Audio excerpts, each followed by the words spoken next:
We have to talk about Kyrie Irving moving to the Dallas Mavericks. And let me know in the comments if you think I'm Wrighster or wrong. First thing, the only thing it seems like executives around the NBA hate more than LeBron James and the way that he has helped stars dictate where they spend their prime is the Los Angeles Lakers organization. Now, put the two of them together, and some franchises are more concerned with keeping the Lakers and LeBron down than elevating their own teams, and that is loser hater behavior. I saw a tweet last night that said the Lakers front office will not see heaven for what they have done to this roster. But if Rob Pelinka is locked outside the pearly gates, then he might have company with Nets owner Joe Tsai. Which brings me to my second point. The Brooklyn Nets are a completely unserious franchise. Kyrie Irving was willing to stick it out the rest of the year, and the Nets are in fourth place in a loaded Eastern Conference despite Kevin Durant being out for the last month. Why not be buyers at the trade deadline and go full F them picks and make a run at a championship instead of worrying about what draft picks that they're going to get 7 years from now? You had a chance to win a championship, and then you could have traded Kevin Durant after the season for all of those picks because he ain't gonna want to be there with the roster without Kyrie. Now, championships are forever. And no, you do not get a trophy for gifting the Dallas Mavericks a potential championship. Now the Nets are faced with the decision whether or not to ship Kevin Durant back to Golden State or his preferred offseason destination in Phoenix, or to see if Durant is willing to pursue a championship with Spencer Dinwiddie as his sidekick.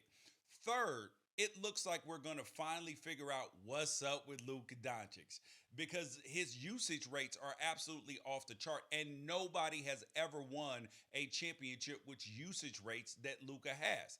And the addition of Kyrie Irving means that we are going to find out if Luka's willing to take a step back stat wise for a chance to win a championship and building something special, or if filling up the stat sheet is what he loves above all else.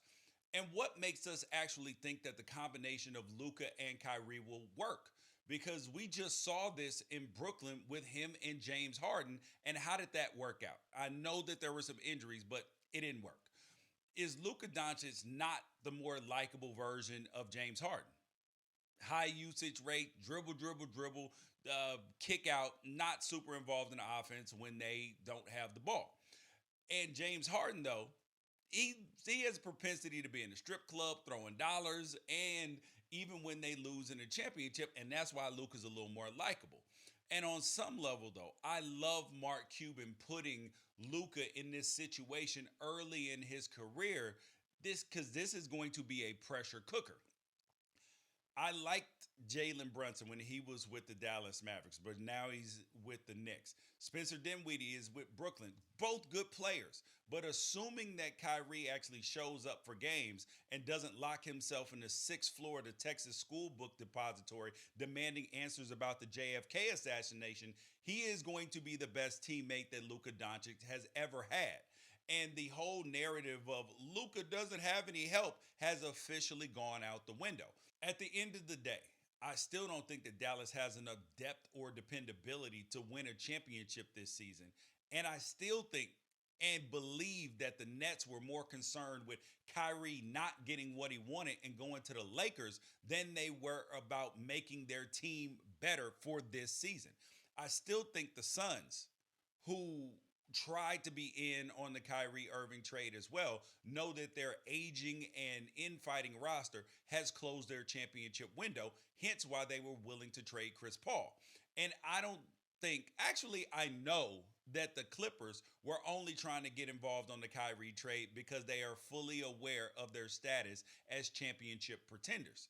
So for everybody out there involved in this trade that was simply trying to keep LeBron and the Lakers down, make sure you keep that same energy when you're all face to face in Cancun this summer. Let that sink in.